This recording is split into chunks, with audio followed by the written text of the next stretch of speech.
Assalamualaikum warahmatullahi wabarakatuh. Salam sejahtera bagi kita semua. Apa kabar kalian? Semoga selalu dalam lindungan Allah dan selalu diberi kesehatan sama Allah. Amin. Dan jangan lupa pesan saya, tetap jaga semangat belajar meskipun kita belajar di rumah saja. Pada kesempatan kali ini kita akan belajar tentang akuntansi piutang. Apa itu piutang? Apa saja jenis-jenis piutang dan bagaimana pencatatan piutang sesuai dengan siklus akuntansi nanti akan kita pelajari pada kesempatan kali ini. Akuntansi piutang.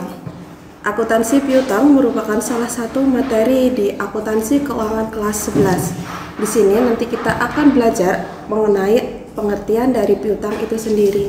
Piutang atau tagihan sih sebenarnya. Piutang atau tagihan merupakan segala sesuatu yang terjadi atas transaksi dari pihak pertama kepada pihak kedua. Pihak pertama itu siapa? Pihak pertama adalah penjual dan pihak kedua adalah pembeli. Transaksi ini muncul akibat adanya penjualan kredit. Oleh karena itu, muncul istilah yang namanya debitur dan kreditur. Siapa debitur dan siapa kreditur? Debitur adalah orang yang meminjam dan kreditur adalah orang yang meminjami. Dalam kasus penjualan kredit, kreditur merupakan si penjual dan debitur merupakan si pembeli. Lantas, bagaimana transaksi penjualan kredit itu sendiri? Transaksi penjualan kredit memiliki bukti transaksi berupa faktur penjualan. Transaksi penjualan kredit memiliki bukti berupa faktur penjualan. Faktur penjualan di sini merupakan bukti transaksi yang dibuat oleh si penjual dengan 3 kopian yang nantinya akan diberikan kepada si pembeli. Contoh faktur penjualan yang ada di tampilan berikut adalah UD Mandiri sebagai pihak penjual dan Toko Salemba sebagai pihak pembeli. Dalam transaksi penjualan kredit berikut, terjadi penjualan barang dagang berupa meja makan dan meja belajar.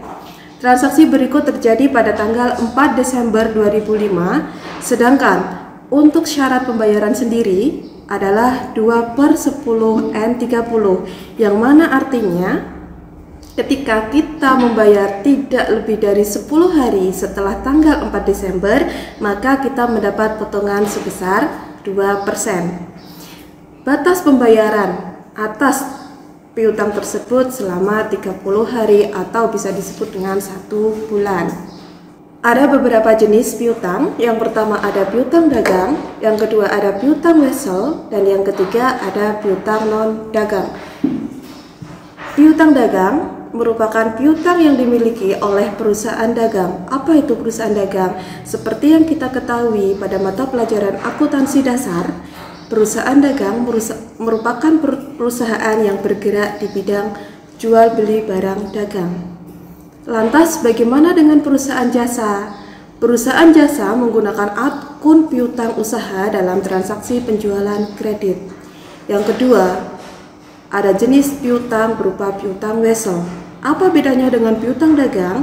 Pada dasarnya kedua hal ini sama. Yang membedakan adalah adanya surat perjanjian yang harus dibuat dalam transaksi piutang wesel. Piutang wesel sendiri terdiri dari 2 jenis. Yang pertama, piutang wesel berbunga, dan yang kedua, piutang wesel tidak berbunga. Untuk materi tersebut akan kita bahas pada kesempatan yang lain. Selanjutnya yang ketiga ada piutang non-dagang. Apa itu piutang non-dagang? Atau apa itu piutang non-usaha? Piutang non-dagang atau non-usaha adalah piutang yang muncul akibat transaksi di luar usaha pokok. Apa sih arti di luar usaha pokok? Di luar usaha pokok maksudnya ketika kita memiliki perusahaan dagang, berarti segala sesuatu transaksi yang tidak berkaitan dengan jual beli barang dagang merupakan transaksi di luar usaha pokok. Apa contoh piutang non-dagang?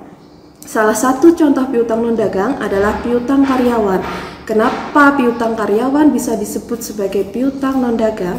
Karena pada dasarnya piutang karyawan menimbulkan tagihan atau menimbulkan piutang bagi perusahaan. Dan siapa yang memiliki kewajiban? Yang memiliki kewajiban adalah karyawan, di mana karyawan harus membayar utangnya kepada perusahaan. Dalam proses pencatatan piutang, kita bisa dibantu dengan yang namanya kartu piutang. Kartu piutang atau bisa dikenal dengan istilah buku pembantu piutang, pada dasarnya proses pencatatannya sama dengan buku besar, di mana di sana terdiri dari detail atau rincian dari si pemilik utang, baik dari nama, alamat, syarat pembayaran, bahkan sampai batas pembayaran.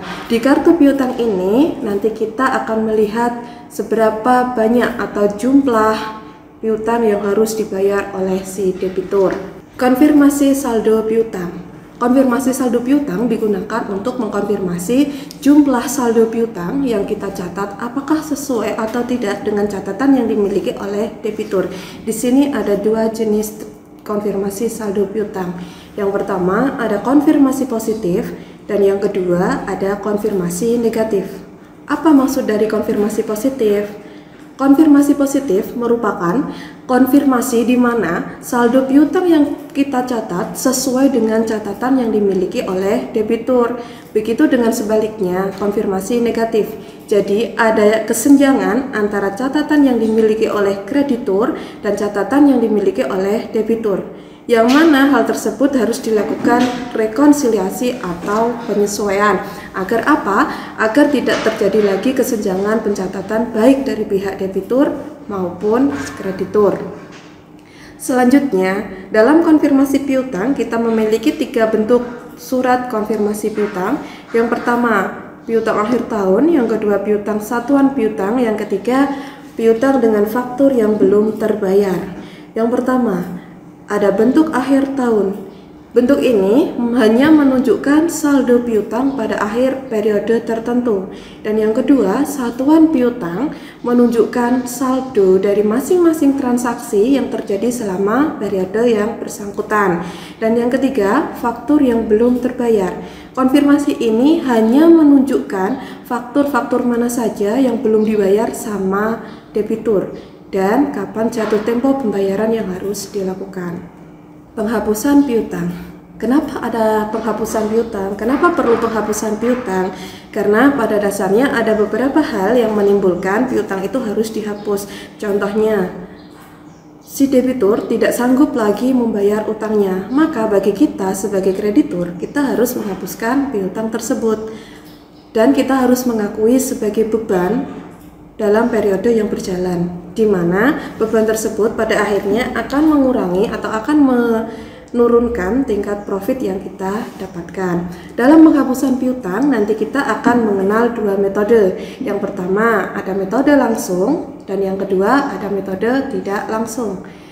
Metode langsung atau direct method merupakan metode yang digunakan atau sistem pencatatan yang digunakan di mana kita langsung menghapuskan piutang yang sudah benar-benar tidak bisa ditagih lagi. Dalam artian, si debitur benar-benar tidak bisa membayar utangnya. Dan yang kedua, ada metode tidak langsung atau allowance method.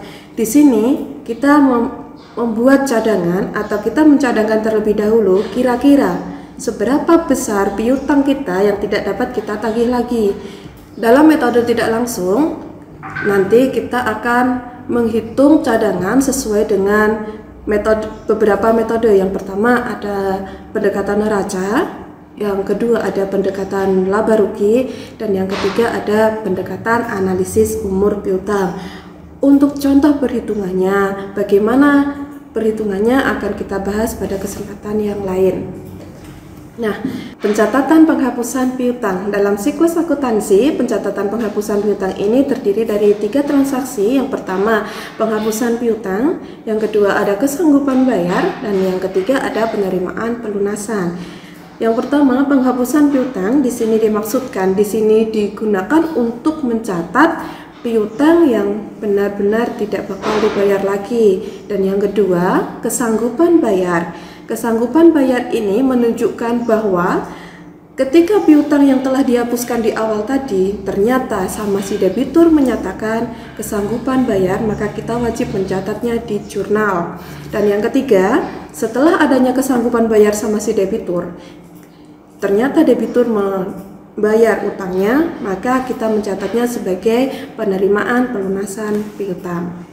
Pesan Bu Linda, bahagia itu ketika aku tahu jika kamu tahu apa yang sebelumnya kamu tak tahu. Apa itu ilmu?